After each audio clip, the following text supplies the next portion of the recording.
The Accelerated Learning Grant is the means by which we are able to offer extra support and tuition to the students that really need it. If it wasn't for this, then the school wouldn't have the extra funds available to be able to pay for tutors such as myself to be able to do this work. As a result of the pandemic, we've needed to provide extra support to our learners, specifically those who have been facing GCSEs or A-level exams. So we've been offering extra support in the way of online tutoring. We basically started off with an audit of what they knew and what they wanted to know based on how much they felt confident in each topic. And then I drew up an individual learning programme for each of the students so that we are slowly working through it and making progress towards them covering everything that they would have covered in class during 2020.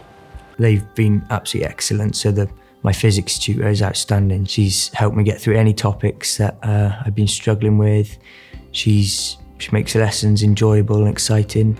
I've managed to get access to the Las Cumbres Observatory telescopes, which is a network of telescopes all around the world, where you can book to control a telescope in order to take photographs of distant nebulae.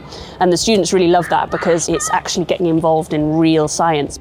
I hadn't worked for a number of years as a physics teacher because I'm a single parent of a 2-year-old and a 4-year-old. And this, in the middle of all this sadness and chaos that we've had during the pandemic, has actually been a way for me to return to work. So it's actually been a lifeline for me as well.